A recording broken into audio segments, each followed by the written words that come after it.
We'll do the roll call first. So as I call your name, please indicate by verbal consent that you're here. Dennis O'Connor. Here. Deep Assey. Here. Paul Cedra. Here. Dan Kennedy. Here. And I'm here as well.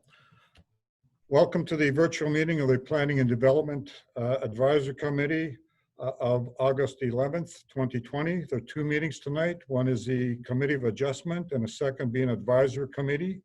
There'll be one minor variance application for us to consider on the Committee of Adjustment.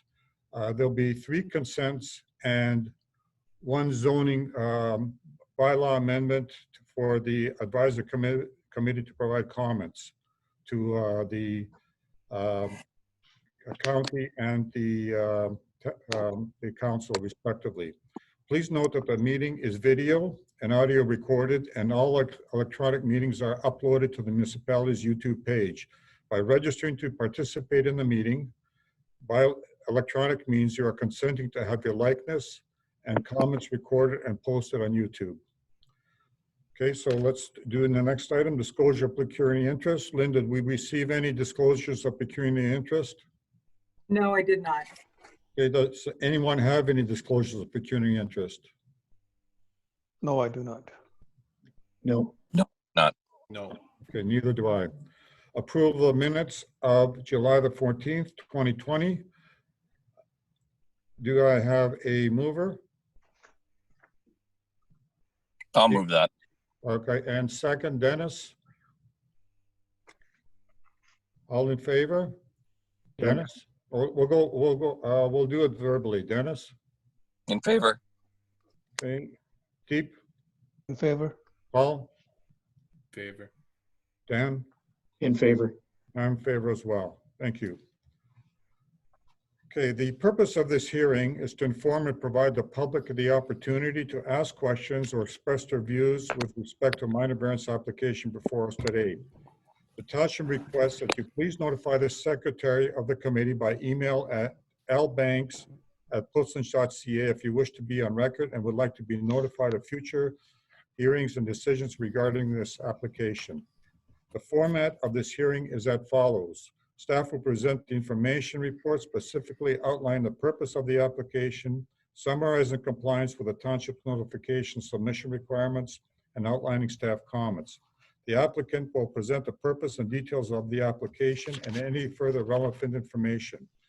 Following this, the public can obtain clarifications, ask questions, and express their views on the proposal. You'll have a maximum of 10 minutes to speak. Following this, the members of the committee can obtain clarification, ask questions as well. The committee will deliberate the application, render decision. The decision will be subject to a 20-day appeal period. So let's go on to item 4A, application for minor variance of permission under section 45 of the Planning Aid to be heard by this committee. 4A, minor variance application D13 SCH Brad Schmuck and Christine McKay, properly described as front part lot 31, concession 7, municipally known as 7297 Calfast Road, Township of Pulsonch, requesting relief of new comprehensive zoning bylaw 23-2018 as amended to permit a maximum height of an accessory structure to be 7.28 meters to the peak of the roof instead of 5 meters as required. Okay. Would Lynn please summarize the application, notification, and submission requirements, outlining staff, agency, and public comments and recommendations? Notice of the application was given in accordance with the provisions of the Planning Act. Notice requirements for the application have been met and no comments or objections were received. Okay, thank you. Would Deputy Clerk Courtney Hortfox please have the owner or applicant join the panel to present their application?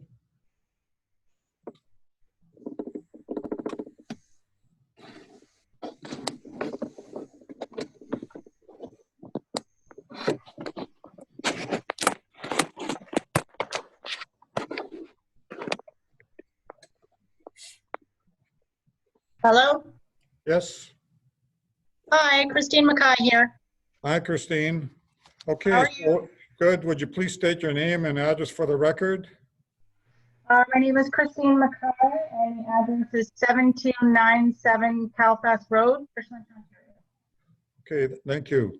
So would you please give us an overview of your application? The application is for a. Yeah, we're losing you, Christine. If you can talk to the microphone, be appreciated. Yeah, the application is for a height for a secondary building for a garage that we're building on the property. And the reasoning for the height is because we are using it to house our food truck for our business. And so the food truck height is 13.1 meters. So we need or feet, sorry. So we need the door height to be 14 feet to house the truck. Okay. Similar to a RV, recreational vehicle. Okay, so that's the location on the plan there. Courtney, can you Yeah. put the elevation up as well? Yeah, that's great. Yeah. Okay, that's good there, Courtney. Okay, we'll turn it over to the public. Lynn, are there any registrants who requested to speak? No, we did not receive any registrants. Okay.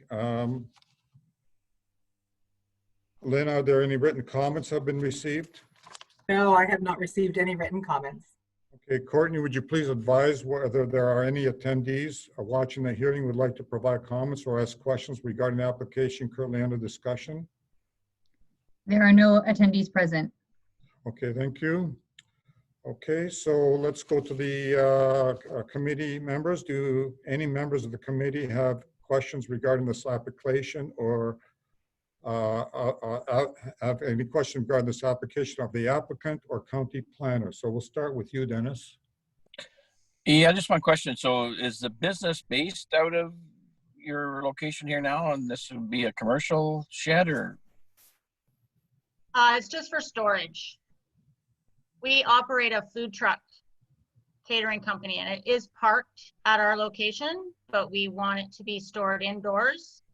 So we're building this for storage of the truck so that it's housed inside.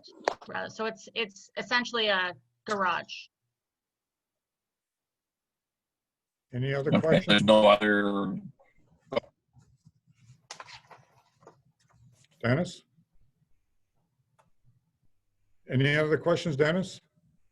You seem to be frozen. Yeah. Okay, let's go to Deep and Vasi. Deep, you have any questions? No, I'm okay for this one. Paul? Yeah, just with regards to kind of Dennis's question, just curious about if there's any other like there's a food truck that's going to get stored in this building. Is there any other commercial activity on the site, or is this basically just a food truck that? Yeah, we don't operate on the property. We do mobile catering, so all of our operations are off-site. Okay. And just had another question maybe for the planners from the county with regards to the wooded area on the left side of the property there. I know on the other side there's hydro lines, but is there any potential, like I kind of looked at the aerial, but is there any potential for somebody to at some point, you know, sever or build a house or something next door to that? Like, or is that all sort of protected kind of swampland there? I wasn't really sure of what the long-term effect could be in that lot next door. Hi, Paul. It's Zach here. So we didn't look specifically at the lot next door when we were looking at this minor variance, but the setbacks for the side yard for this accessory building look like they're met. So there wouldn't be any restrictions that this building would put on the lot beside. Now, the lot beside may have its own set of restrictions, but this building wouldn't add any additional restrictions.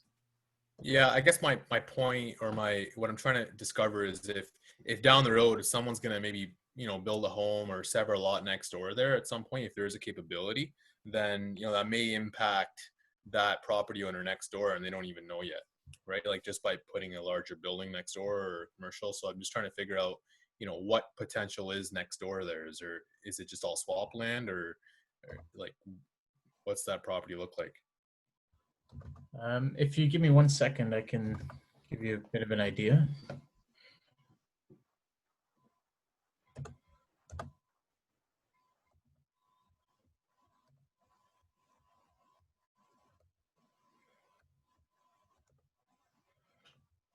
So it looks like the property next door is vacant. There's no house on it. But so, I mean, a house could potentially be built on it. I don't see anything in the official plan that would limit any development, but Okay.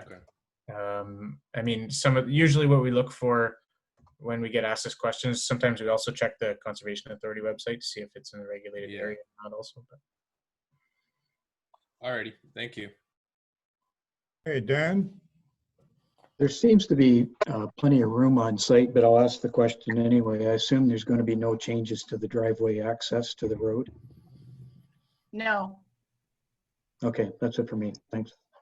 Dennis, are you back online? Yeah, I'm online. I dropped my video just to make sure that I don't cut out, but no, my questions were answered there. Okay, and I don't have any questions either.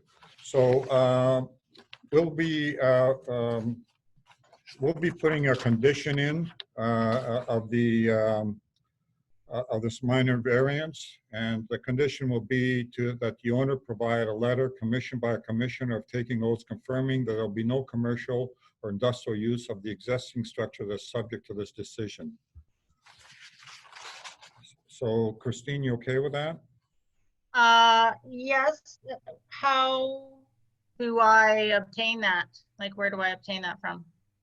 Well, I would suggest you get a letter together. Well, perhaps Lynn, can you advise her? Certainly. So Christine, all you have to do is write a letter with a date on it, sign it, take it down to Service Ontario. There's Commissioner of Oaths there, and they'll be able to commission it for you. Okay. Once that's done, if you want to just drop it off in our mailbox at the front door with my name on it, I'll make Right. sure that it gets in the file. And that will be fine for us to store the commercial vehicle inside the building as long as we're not operating out of the building. Correct. Okay, sure, no problem. Okay, so let's read the actual amendment. In the matter of Section 45 of the Planning Act as amended and new comprehensive zoning bylaw 023-2018 as amended, and an application for minor variance requesting permission to allow requesting relief from provisions of comprehensive zoning law bylaw 023-2018 as amended, permit a maximum height of accessory building to be 7.28 meters to the peak of the roof instead of 5 meters as required. So I'll ask each one of you to indicate whether you approve, not approve, or want the matter deferred. So we'll go around the table. Dennis? Approve. Deep? Approved. Paul? Approved. Dan? Approved. I'm approved as well. And that's it, and it's subject to a 20-day appeal period. So we're done with that item. Thank you very much, Christine. Okay, let's move on to other matters. We have none. Adjournment of the Committee of Adjustment. Do I have a mover to adjourn the Committee of Adjustment at 7:13? Paul, second. Dan, let's go around the table. Indicate if in favor or not. So we'll start with you, Dennis. In favor. Deep. In favor. Paul. In favor. Dan. In favor. I'm in favor as well. Thank you very much. So we move on to the Planning Development Advisory Committee. We'll do a roll call again. So Dennis. Dennis. We'll get back to him. Deep. Here. Paul. Here. Dan. Here. Okay. Dennis, are you there? Okay, doesn't sound like he's there. So let's get on with it. Opening remarks. The remarks I have are that we have 3 consents and 1 zoning bylaw amendment for comments. And what we'll do is indicate that please note that this meeting is video and audio recorded, and all electronic meetings are uploaded in the municipality's YouTube page. By registering to participate in a meeting by electronic means, or consenting to have your likeness and comments recorded and posted on YouTube.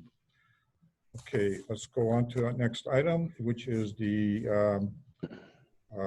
disclosure of pecuniary interest. Are there any, Lynn, did we receive any disclosure of pecuniary interest? No, we did not. Does anyone have any disclosures of pecuniary interest? No. Okay, Dennis, are you with us yet? Yep. No, I do not have any. Okay, fair enough. So we got everybody on that item. Approval of minutes. I'd like to have a mover and a seconder for the approval of the minutes of July the 14th, 2020. So Deep, you move. Seconder, Dan, let's go around the table. Dennis, In favor? Deep, In favor. Paul, Favor. Dan, In favor. I'm in favor as well. So let's go to the item which we have is the zoning bylaw amendment. Zoning bylaw application D14-COU, Paul and Susan Force, front part lot 31, concession 9, 7677 Ellington Road 36. The purpose and effect of the application is to amend the township new comprehensive zoning bylaw 23-2018 to rezone the lands to permit a garden suite. So note that we are basically providing comments to the council when they consider this matter. So Courtney, would you please put a drawing forward that shows a site plan?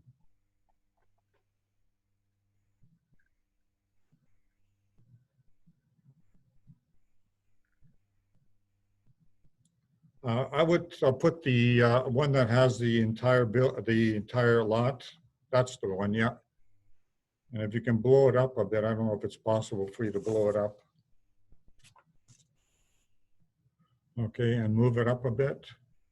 Move it up. Okay, a little bit down, and we'll get that. You can see the location of the garden suite in the bottom right-hand corner of the drawing. So, is the owner or agent applicant available to join us? Yes, she is. Just give me one moment so I can move her over. I may have to stop screen sharing for just a moment. No problem.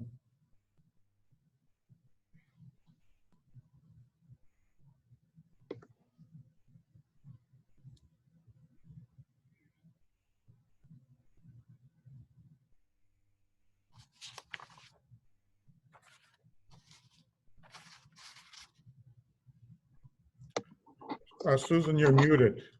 Okay, there, how's that? Good, very good. All I can right, hear you loud and clear. okay, perfect. Susan, would you please state your name and address and present your application? Susan Corse, actually Susan and Paul Corse, 7677 Wellington Road 36, Puslinch, N0B2J0. We have, first of all, gentlemen, thank you very much for allowing us to present this application. Due to COVID-19, I think we've all been in a holding pattern, so we do appreciate the spot this evening, and to the support staff as well at the township who have been very helpful. We've put forth an application for the rezoning in order to accommodate a temporary garden suite for our immediate family. It is initially for our son and daughter-in-law, and potentially would be for my own dad, who's in his 80s. The application was very straightforward, and we have provided this drawing with regards to the location of the suite itself. And I do believe that Deep, you were by this afternoon and spoke to my husband and looked at the location. Yes. I don't know what else I can give you. The lot plan is self-explanatory. You can see where our home is. You can see where we have a garage. And you can see the proposed location of the garden suite. We are actually still working on the actual garden suite size, but we wanted to go ahead and get the rezoning as soon as possible, and then move forward with the building permit. Okay. So again, I will reiterate that this discussion is strictly for the committee members. Are there any attendees watching the hearing who would like to give comments? This will be held at a public meeting tomorrow at 7 o'clock. So there's a special link for this, and you're welcome to go to that link and provide your comments when asked. So now let's go around the committee members. Dennis, do you have any questions or comments? No, I'm okay with this one. Okay, Deep? Susan, just a quick question. You mentioned this was a temporary. So to my understanding, I thought you guys are connecting septic to this as well. Correct. That's correct. My husband's going to weigh in on septic. Can you come over into the picture, dear? Where are you? Yeah, no. There you go. Yeah, that's correct. It's a, we'll need a new septic. Temporary is a 10-year policy, or change to the zoning. So it'll be there long enough to pay for itself. Oh, okay, okay. And what about option for having a separate hydro meter for that? Is that an option or no? We weren't planning on that. We were planning on running it on the same hydro as we have right here. Okay, no, that's it. I'm good with that. Okay, Paul? I'm okay on this one.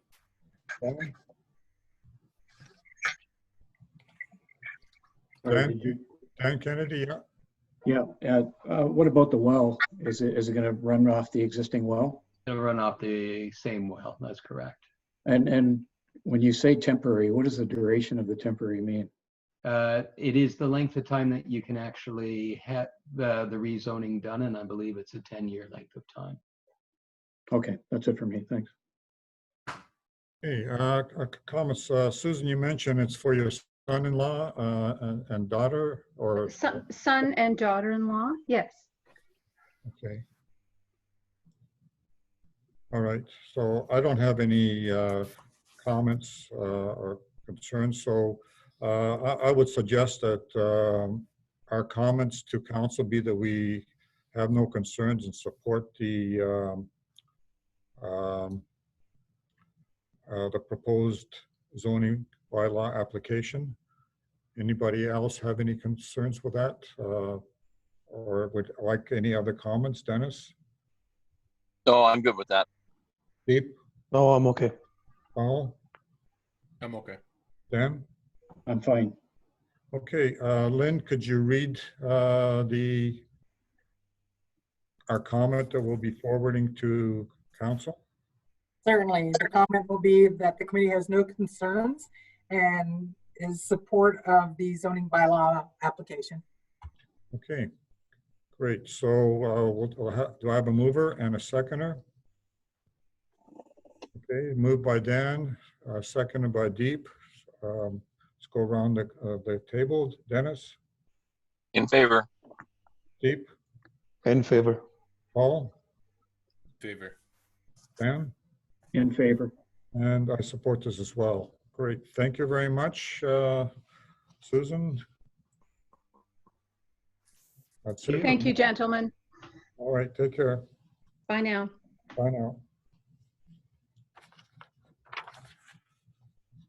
Okay, so now we're going to move to the land division. So I'll read the application and we'll ask the Courtney to put the plan up. Okay, so we have first of all, it's item 12A, service application B40-20, also known as D10/SIS. Daniel and Elizabeth Siskolak, part lot 31, concession 8, 75391 Wellington Road 36. Proposed severance is 0.4 hectares with 33.78 meter frontage, existing proposed rural residential use. Retained parcel is 0.47 hectares with 39.15 meter frontage, existing and proposed rural residential with existing dwelling. So would the deputy clerk please have the agent and the applicant join the panelists to present their application?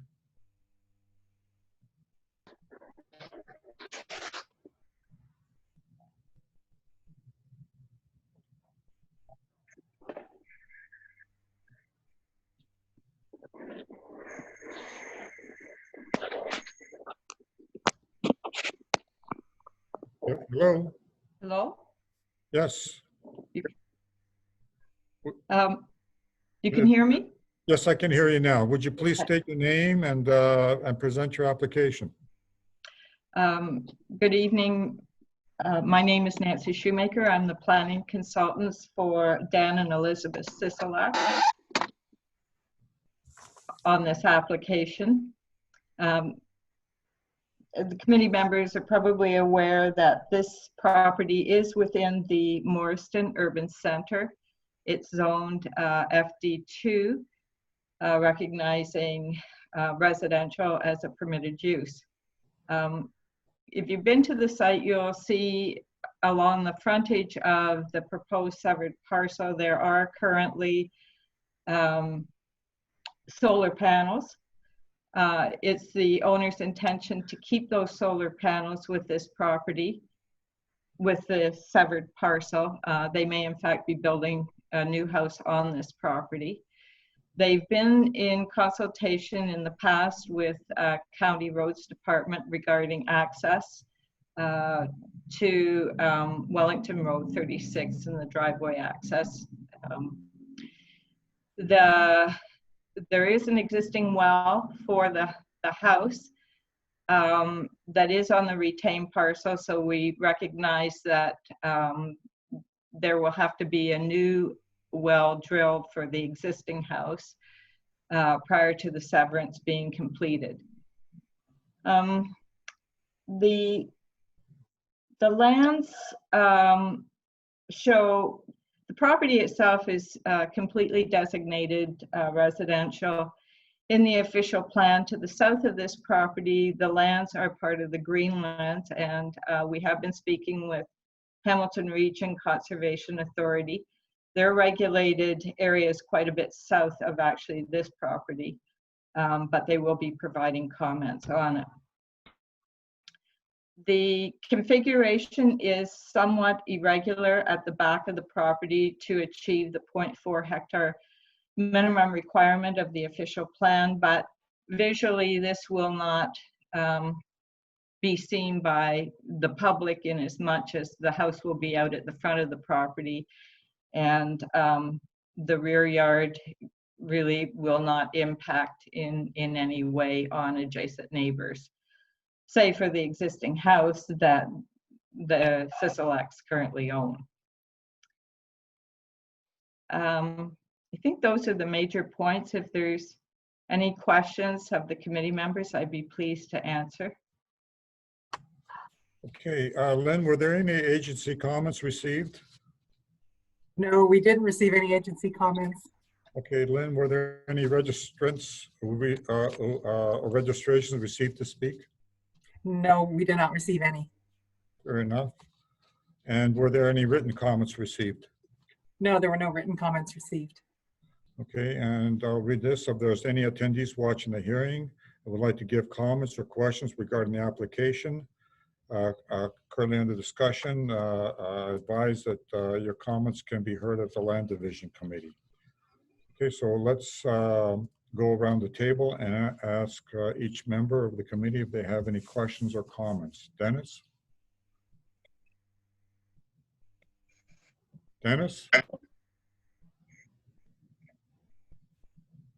Hi, Dennis. Yep. Sorry, I just cut it there. One question I had was the well. It's not going to end up being shared with the new lot. It will be separate. Is it? How's that going to be handled? That's correct. The existing well will be used for the severed parcel. The the owners will be drilling a new well for their house on the retained parcel. So they will be separated wells. Okay, thank you. Okay, Deep? Thank you. I have two questions. First one will be safe access. Is that possible with the solar panels being right at the entrance? Through you, Mr. Chairman, we'll be working with the county roads department. This is a county road, to determine the appropriate entrance. There will be room to both the east and west side of the front solar panels for a driveway. So it would be a matter of working with county to determine what their preferred driveway entrance is. If it is necessary, there's a possibility of shifting one of the panels to make the best sight line for the entrance for the driveway. Okay, now I may be mistaken on this one, but I was speaking with Dan this morning. He mentioned that there was already an existing entrance for the severed parcel. Through you, Mr. Chairman, my understanding is in the past he has had discussions with the county regarding an entrance to this parcel, but I don't believe that he's actually had a permit for that entrance. It's just that the county has said an access could be provided to this parcel. Okay, so my second question was regarding environmental impact study. Has that been done? Is that needs to be done for the severance? Through you, Mr. Chairman, I don't believe it's required. If there's a couple of there's a couple plans in the county's official plan. The first one deals with the Greenlands, and the Greenlands actually ends one full lot south of these lands. So they're not actually part of the Greenland strategy. But then in the Morriston official plan, the Greenlands in the Schedule A7-2 has the Greenlands coming to the southerly property line. We've not been asked to prepare an environmental impact study because this property itself is designated entirely residential. And so there has not been a request for an environmental impact study. So there won't be an issue for septic or anything? It's my understanding that one is not required because it is entirely designated residential in the official plan. Okay, that's it for me. Paul? I'm good. One to clarify is, You're breaking up, Paul. it says, Paul, maybe go, Paul, maybe kill your video because you're breaking up. Okay, Paul? Hello? Yes, Yeah, we can hear you. I just had a question with regards to the FD2 zoning, because I know we were saying it's residential, but what does the FD2 then stand for? Perhaps we can ask that of the planning staff. Zach, can you answer the question for us? Hi, members of committee. Hello? Hi, members of committee. Megan Ferris is here. Oh, thank you, Megan. I'm going to pop in and answer questions about these consent applications because I am the planner that is preparing the staff reports. Sure, fair enough. Go ahead, Megan. So with regards to the FD zone, the zoning essentially identifies like future development zones. And it looks like the new bylaw has identified different categories, like a FD zone 1, a 2, and a 3. And so anything within the FD2 zone is then subject to the zone provisions and permissions of uses within the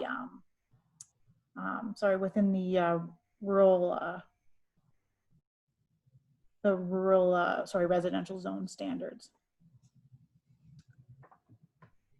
Does that help clarify? I guess like they're talking about building a single dwelling. I guess there's no impact because when I hear future development, I kind of get this like you know, larger scale plan in my mind. So I'm just wondering if it all aligns. Through the chair, yeah, and that's a fair point to make. Not necessarily knowing all the history as to why there are certain categories of future development zone. But when I was looking at this property, I thought potentially it would have been identified as a future development zone because it is quite a larger lot within an urban area. So there is development, probably more or a higher development potential for it than its current use. Such why you're seeing an application of this nature. So that would be my best guess as to why it's in that FD zone. But a single family dwelling is a permitted use. Okay, thanks, Megan. Okay, Dan? No, everything's been answered for me. Okay, I have several questions. First of all, the septic bid for the existing residential, where is that located? It doesn't show anywhere in the plans, or I can't see it anywhere located on the plans. Through you, Mr. Chairman, if you look at the plan in front of you, and it says, it shows the two-story house, and just below that, the wording Part 1. Yes. The septic is really right in where the word part is. Oh, okay. Okay, and it's set back from the property lines per the prescribed requirements? Yes. Okay, second question, the solar panels, who will be the beneficiary of the solar panels? Will be the new person owning the property, or is it still the existing residential lot?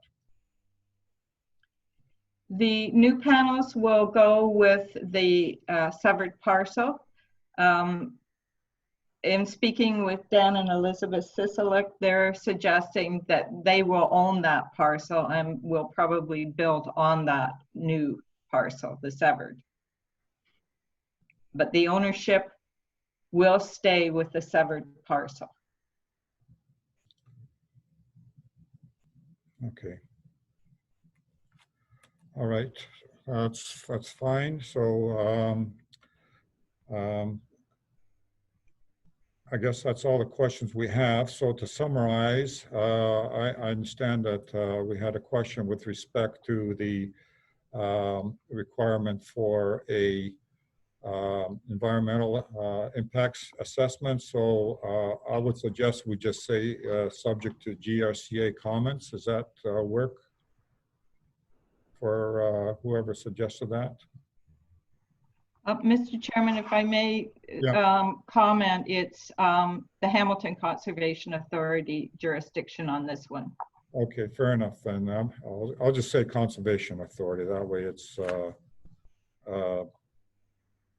open-ended. There, I had a question. I had some questions with respect to the safe driveway access. So I think we should make a comment on it. Safe drive access has to be assured. And then the concern with respect to the solar panels, I want to make sure that the ownership is with the severed parcel. In other words, the cables are probably run to the new residential home, to the existing residential home. So they're going to have to be rerouted to the new home. So I would suggest that we put a comment in that the ownership condition, that the ownership of the solar panels be with the severed parcel. And does anybody else have any comments? I got those three items. I have another question, Mr. Chair. Sure. Is it possible to relocate these solar panels to the back of the existing home, or no? Was there too much involvement here? Through you, Mr. Chairman, I did speak to Dan about this relocating, completely relocating, and he said, no, that's really not feasible. It would be very costly to do that. So I think minor shifting is possible to accommodate the driveway to the satisfaction of the County Roads Department, but completely Deep, you okay with that relocating. answer? Yes. Hello. Okay, good. Okay, so Lynn, could you restate the comments we've made? Certainly. We have our two standards, one with the consent and clearance review fee. The second, that the owner obtain an improved entrance permit verifying safe access and sight lines on the severed parcel. And the third one is subject to the comments from the Conservation Authority. And the fourth is ownership of the solar panels will be with the severed parcel. Okay, fair enough. So I have a mover. Deep, second. Dan, all in favor? We'll go around the table. Dennis? In favor? Deep? In favor. Paul? Dan? In favor. And I'm in favor as well. Thank you very much. So we'll move on to the next one. Severance application, B41-20, also known as D10 MAM, Mammoth Crane Assets, Inc., Part Lot 25, Concession 8, 750 McLean Road, East Bushland. Proposed severance is 207.465 meters frontage by 134.7 meters or 2.876 hectares. Existing vacant land for proposed industrial use. Retained parcel is 27.401 hectares with 557 meters frontage. Existing proposed industrial use with existing industrial building. So I will ask the Deputy Clerk, Courtney, to have the applicant or agent join the panel to present your application. Okay, and would the presenter please state their name and present? Again, good evening. It's Nancy Shoemaker. I'm working with Mammoet on this severance application. We met quite a long time ago with the Grand River Conservation Authority, Township and County staff regarding this parcel of land and the zoning of the land. Prior to the existing official, or sorry, the current zoning bylaw that was just approved, this entire parcel was in an industrial zone. With the new zoning bylaw, a small piece of it was put into the natural environment zone. Now, as I say, we met to discuss this with the Grand River Conservation Authority. It was a small sliver of land that was below the flood line. And the Conservation Authority agreed that if we filled in, if you're out to this site, you'll see it's quite a hummocky area. There's a lot of fill that's been placed on this from the development of the large Mammoet plant to the immediately west of this site. So the Conservation Authority indicated if we cleared up the site and we applied for a cut and fill permit to fill that small peninsula where the elevation was below the flood line, and that permit was granted. The fill has been completed and the final grading plan has been sent to the Conservation Authority.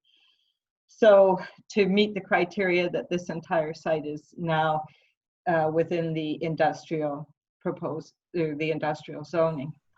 So Mammoet's been approached by another industry who wants to build on this parcel of land. And so that's the reason for this severance. Okay, so let's, Lynn, were there any agency comments received? And if there were, would you please read them for the benefit of the committee? No, we did not receive any comments. What about the township comments? Neither fill up fire department building or roads, other than a condition regarding the entrance that will be discussed later, had any comments. Okay. Okay, Lynn, were there any registrations received to speak? No, we did not receive any. And were there any written comments received? No, none were received. Okay, I'll advise any attendees watching the hearing. I would like to give comments or questions regarding the application currently under discussion. advise that they can be heard at the Land Division Committee. So let's go around the table, see if we have any questions or comments. Dennis. I'm okay with this. Deep. Sorry, no comment. Paul. No comment. Dan. I was just thinking here, without knowing what industry would be purchasing that area, the Conservation Authority might have a lot of interest into what type of operation is going to be running on that site. Okay, so we can make that as a comment that subject to GRCA approving the. I guess we'll make a generic comment subject to the GRCA comments. Other than that, that's it for me. Okay. And I don't have any comments with respect to this. So the only comment I have is subject to GRCA approval, and in general, we support the application. So Lynn, would you please read our suggested comments? Or we have our standard 2. What is the financial requirements of the township? The owner obtained an approved entrance permit verifying safe access and sight lines on the severed parcel onto the satisfaction of the township, and that the township's engineer and the applicant pay the township costs for the township's engineer review of the entrance location. Also, should the entrance to the severed parcel be required to be located on the east side of the property, McLean Road will need to be extended to accommodate the entrance location, and the owner will be responsible for all township costs for extending McLean Road, and also subject to GRCA approval. Okay, anybody have any other comments they wish to make? Okay, saying none, so let's go around the table. I need a mover and a seconder. Dennis, move it. Second. Deep or Dan, great. So let's go around the table. Dennis. In favor. Deep. In favor. Paul. Favor. Dan. In favor. Favor as well. Okay. Thank you. Now we move to the next severance application, 12C, B52-20, also known as D10 MAM, Mahmood Crane Assets, Inc., Part Lot 25, Concession 8, 7504 McLean Road East. Proposed easement is 3 meters by 38.6 meters or 0.012 hectares in favor of retained parcel for storm and sewer lateral and catch basin. And it's related to the application, the severance application we just did. So would Courtney please have the owner or agent join the panelists to present your application? Good evening again, it's Nancy Shoemaker. I don't know, Courtney, if you have the other plan that I sent that showed the servicing for this property. I don't believe I have that. Just give me one moment and I'll double check.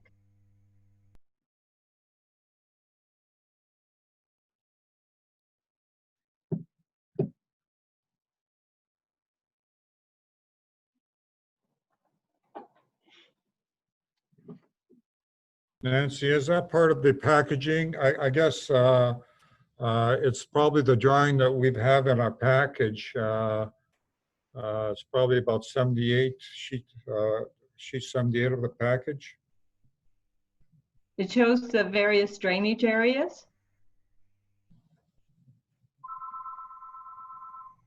Yeah, the one I'm looking at shows the connection to some sort of ponds.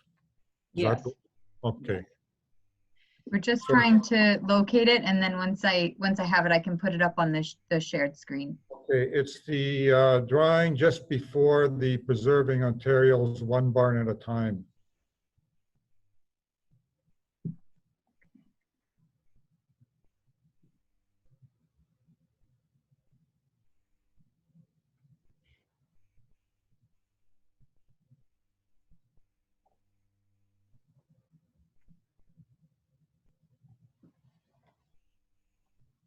It says figure 2 in the bottom right-hand corner.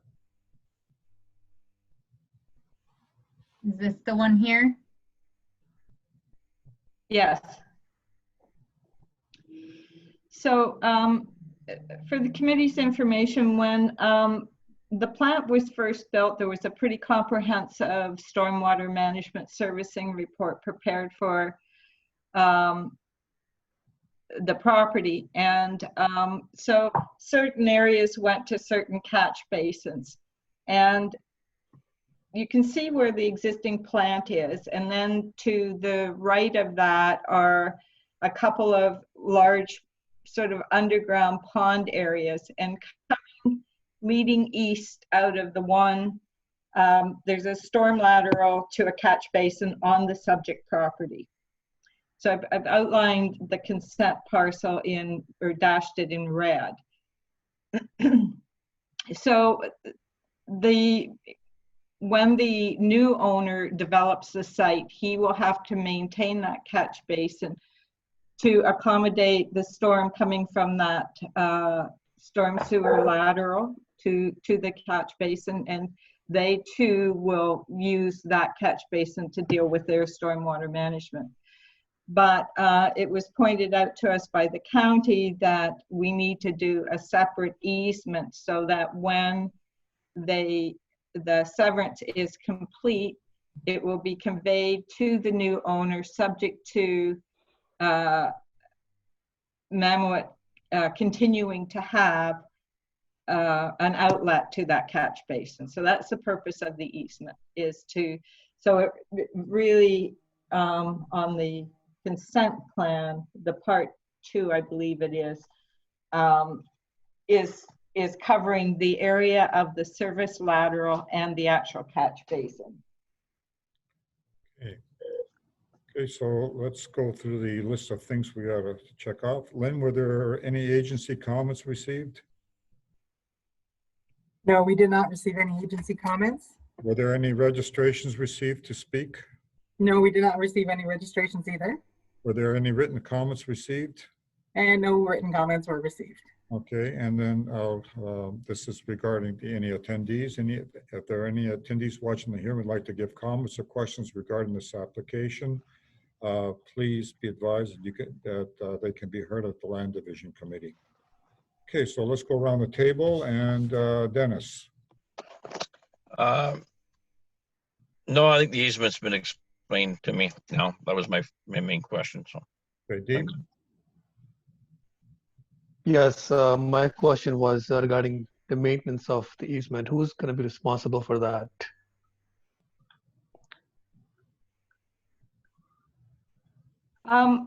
Through you, Mr. Chairman, I think that's something the lawyers will have to work out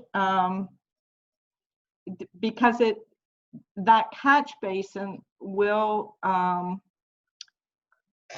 address stormwater from the existing industry, as well as water from the new. So I expect the lawyers will fashion the wording. The actual lateral should be maintained by Mammoet. The catch basin, it could very well be a joint maintenance agreement. Okay, sounds good. Okay, Paul? I'm okay. Okay, Dan?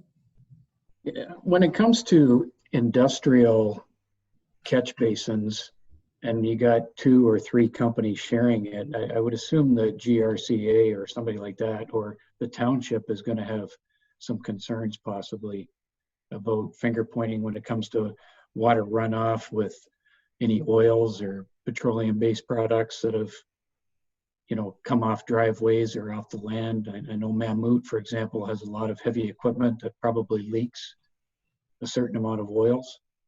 So just a thought on my part. Okay. All right, and I don't have any questions or comments, so I'll just summarize what I've heard. I heard we should make a comment that there has to be a satisfactory maintenance agreement between the Mammoet and the new owner of this property with respect to the sewer and manhole. And GRCA should be satisfied with respect to this arrangement as well. Anybody else have anything else to add with respect to this? Okay, so Lynn, would you please read our comments?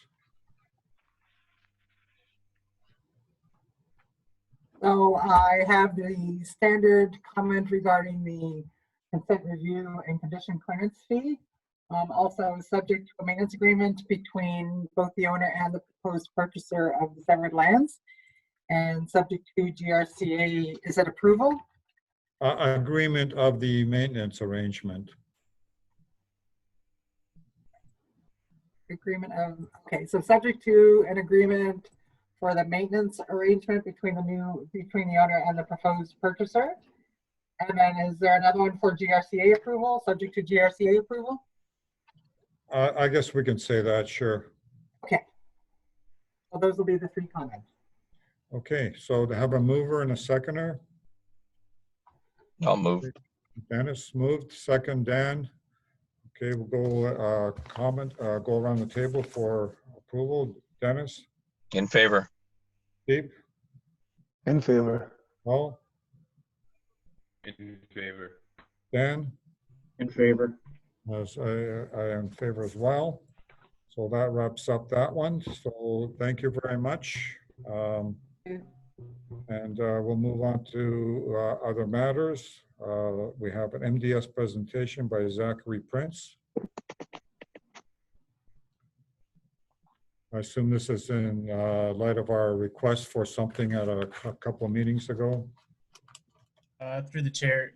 Yeah, so this is a follow-up from our meeting last week where we had a couple files to, or sorry, not last week, last month, that had MDS come up as items. Those are both consent files. So Megan and I just wanted to do a brief run through of what MDS is, kind of a bit of roles and responsibilities for the township and the county, and then just open it up to any questions at the end. So if Courtney could just share I just put together a quick presentation for everybody to see quickly.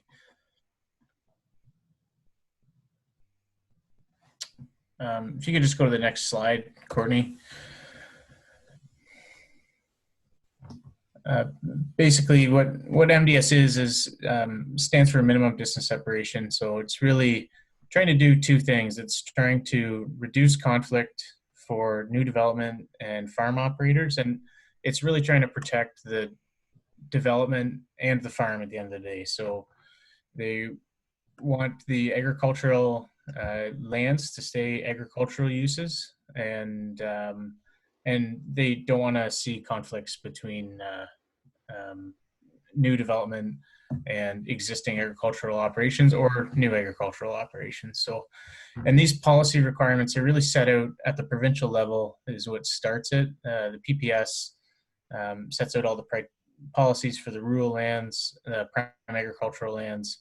The official plan at the county then takes that information from the PPS, and in both cases it's referencing MDS specifically and lot creation specifically, which is the county function. And then when the township zoning is brought into conformity with the official plan, there also is a mechanism for MDS within that too. And the zoning is really where the relief comes in if MDS cannot be met.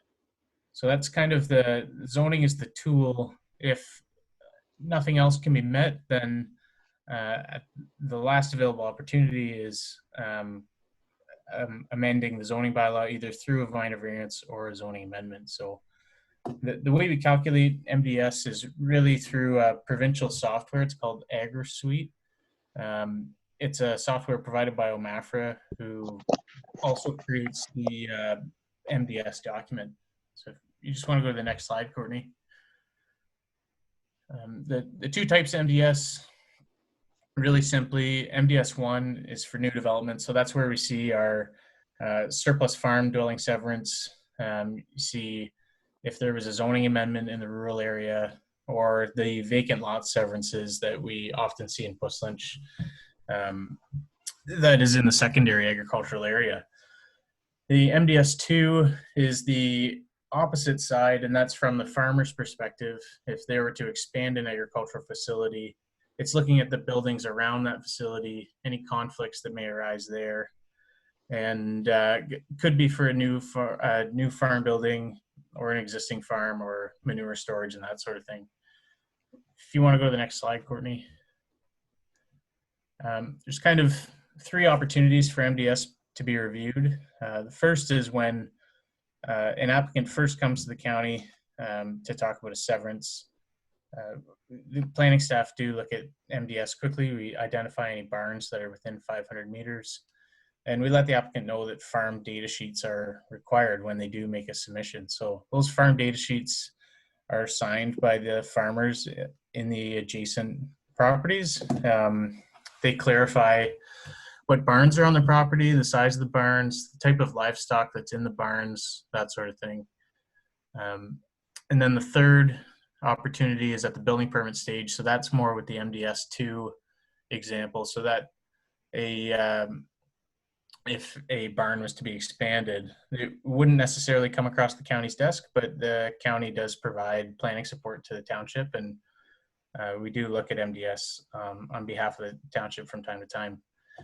So if farm data sheet isn't available or it's incomplete or something like that, the county and the township has a few options. So the first is to kind of look at the barn kind of ourselves. So whether that's through aerial imagery, whether it's going to the site or talking to the landowner or that sort of thing, if the form is wildly different than what we see on an aerial map, then usually we flag that as an issue. So not very often, but we have seen it before where somebody will say their capacity to house a certain livestock will be quite a bit less than the size of the barn. So what we do is we take the area of the barn and then we put it into that software that OMAFR provides. And it basically just gives a rough estimate of how much livestock could fit in that barn and then kind of setbacks appropriately from that. So that's kind of it's a rough idea. What we do is if it's not an issue, then we usually don't make it an issue. So we just, we kind of check it off that it's been reviewed and that everything's okay. If it is an issue, if you could just go to the next slide, Courtney. If it is an issue, say for a consent, again, as an example, that's usually where the township comes in for the zoning compliance, like we mentioned. So the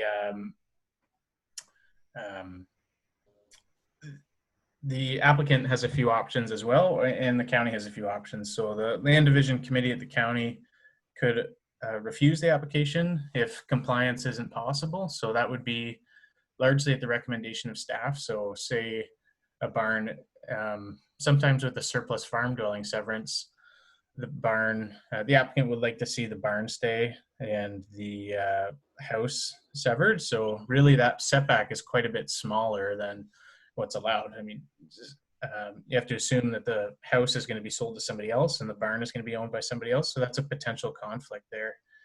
And that's really where planning staff would recommend either demolishing the barn or changing the use of the barn so it really can't function as a barn anymore because of that conflict.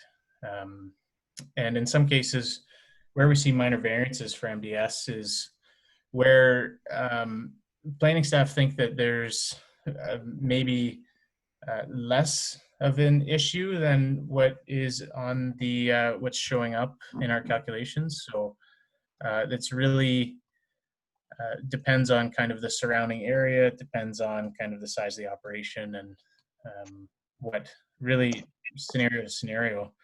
And then the other option is to defer the application until zoning compliance is achieved. So that's if staff or if land division committee think that the MDS is somewhere in the middle between those two, and there could be a potential issue, or say there's been some concerns by some neighbors, the application could be deferred so the MDS setback gets addressed first. And we've seen that in other minor variances and consents at the township and the county level where the township would request deferral or have a comment to defer.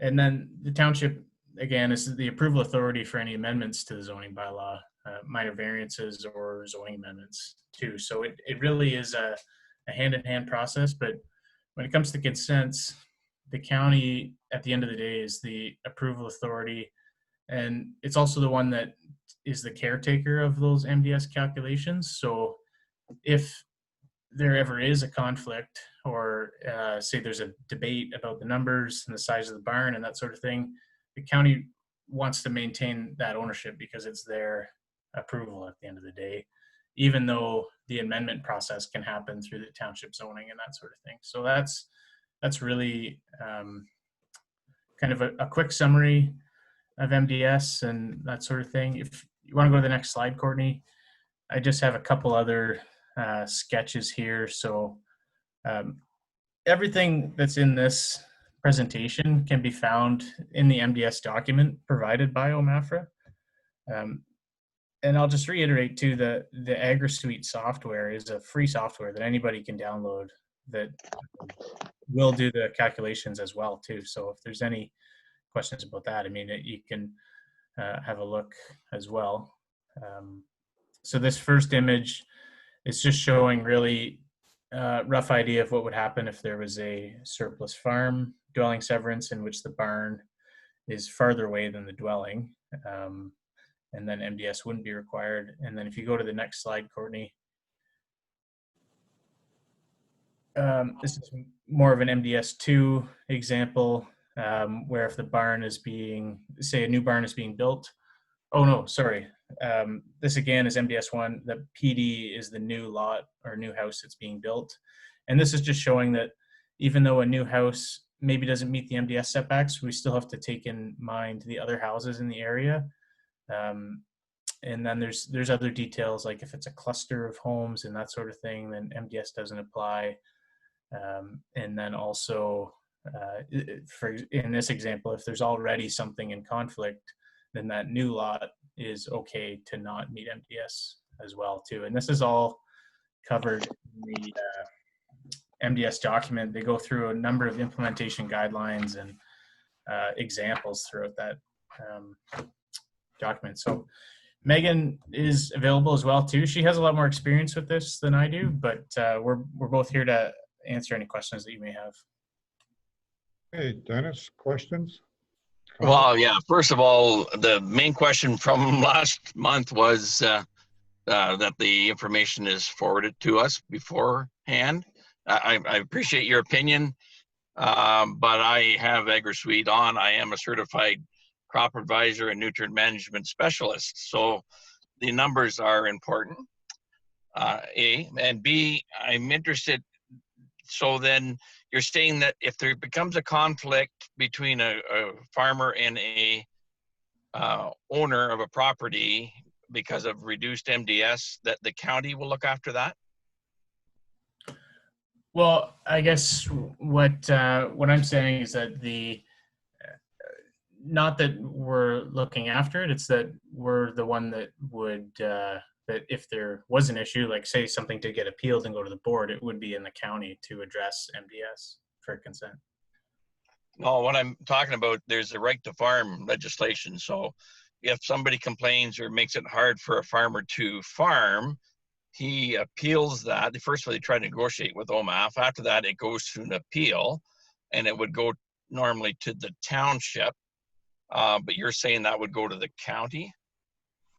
Well, the right to farm, I'm not too familiar with. Like we've mostly been talking about the consent application, but because the farmer is circulated and they have the farm data sheet, like we're assuming that the farmer is aware that the consent is taking place, I guess. So if the farmer's not aware, and then they go to expand their operation in the future, is that kind of what the example you're saying, Dan? No, probably a legitimate one that keeps coming up is you look at an aerial photograph and say it's something that has 100 animal units, but the barn actually can handle 200 animal units. The farmer puts 200 animal units in there and spreads that manure on the field, and the new homeowner doesn't like the smell. If that becomes a conflict and one they get non-resolved, there is a process that needs to go to be arbitrated by the township. But you're saying in this case, it would then go to the county because the county's overseeing it. Is that my understanding, right? For the consents, yes. Like if it's a new lot that's being proposed, then ultimately I think it goes to the county. And maybe Megan, could you correct me if I'm wrong on this? I'm not too sure. Yeah, I'm just going to jump in. So Dennis, are you talking about kind of like that odor mitigation issue that's done separately outside of the Planning Act process and outside of, yeah, so that's something I would say is different. We're just kind of doing like an overview of our role at the county and as planners when we're reviewing Planning Act applications. So your consents, your zonings, official plan amendments, things like that. Okay, so that's why we need or I feel we need the information so we make an informed decision and that we're not potentially opening up a potential conflict down the road. So like, I would want hard calculations, not just that it's okay. So like last month we had 2 come in and said MDS was okay, but no data. I don't want to see that. I want the data and where it came from so that I can, if I want to fire up my agri-suites and my MDS and NMAN, confirm that they're indeed correct. So Dennis, are you looking for the application to include the farm data sheet that's submitted? Well, it's supposed to, yes. And are you saying like that you're not getting the farm data sheet when the application circulated to the township? Last month, there was 2 of them came through without it, yes. Okay. That shouldn't be. Yeah, and we can look at that because maybe it's just like, Zach, correct me if I'm wrong. I think we do provide the farm data sheet potentially. Yeah, I think the farm data sheet isn't the issue. It's the calcs and just making sure there's not like we don't want to get into. My understanding from talking to other people is that we don't want to get into an argument about the calculations, but I think the farm data sheet we're able to share, but we can double check that. I would have thought that it would have been included in the application package, to be honest. No, it wasn't. And if I go through there, it was just approximately so many horses. Like the animal units weren't really included. They were kind of a wishy-washy guess. So yeah, no, I'd like to see the actual farm data that's supposed to be on the application be there when it hits circulating within the township, if that's possible. And that's a fair comment, Dennis, because those farm data sheets do form a part of the complete application. So perhaps it was just kind of a discrepancy where it didn't make its way to the committee. At the same time, there are instances where we do run into when someone submits an application, they don't provide the farm data sheet. And so in those instances, we'll identify that it does need to be provided, or we'll do our own kind of calculations. But there are some chances where some individuals don't submit that data sheet. So there could be that instance that's been experienced by this committee where that's why it might not have made its way to you because they didn't submit it initially. And then you'll find that it's more so something that we identify kind of later in our process that we actually need that farm data sheet if it's an MDS issue that we don't think that we can kind of rectify in our own minds at a desktop review or through a site visit. Yeah, there's a situation where you don't have that, in which case, you know, we can go out and talk to the farmer and get the information that we might need. But it's when it's just omitted and not sent. That's where I have a problem. No, and that's fair, Dennis, for sure.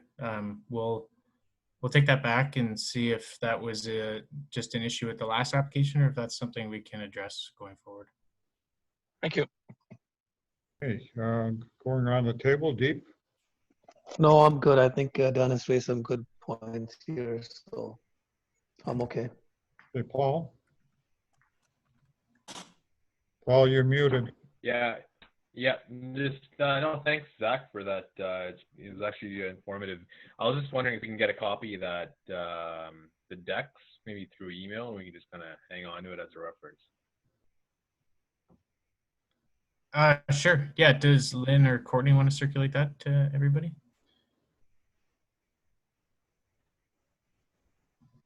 Okay, Yeah, we'll for ask. sure. I'll send it out to the committee. Okay, fair enough. Anything else there, Paul? No, that's it. Thank you. Okay, Dan? Yeah, I agree with all Dennis's comments, and I think we should support it. Thank you. Okay, fair enough. Yeah, just for the benefit of the committee members, we did send, Lynn actually did send you a copy of that MDS calculation document, two diagrams that Zach was showing. Yeah, Dennis, in terms of severances, if that farm data is missing,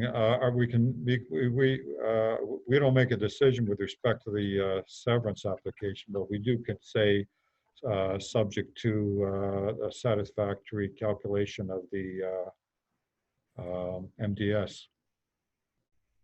Yeah, I agree with that. And I also think we maybe just throw on there that the county will take on the mediation if anything comes up. Yeah, and that's what Zach said in his presentation. Yeah. Good. Okay, fair enough. Okay, anybody else have any questions? No? Okay, great. Thank you very much, Megan and Zachary. So let's get on to the next item, correspondence from Ontario Barn Preservation, and it's for information purposes. Does anybody wish to make any comments on this item? Dennis? No, it's an ongoing thing. There's actually a real good book out there of some of the historic barns out there, so it's a good project. Okay, Deep? No comments. No comments? Okay, Paul? No comment on that. Okay, Dan? Same, no comment here. Okay, I'm good as well. So we have no closed items. So the next meeting is Tuesday, September the 8th at 7 p.m. And I need a mover and a seconder to adjourn the meeting at 8:16 p.m. So I have a mover. I'll move. Okay, who's that? Paul? Dennis. And second? I'll second. Okay, Deep. Okay, let's go around the table. Dennis? In favor. Deep? In favor. Paul? Favor. Dan? In favor. I'm in favor as well. Thank you very much. And I think we're going to be doing this for at least another couple of meetings anyway. All right, guys. Thank you so much. Take care.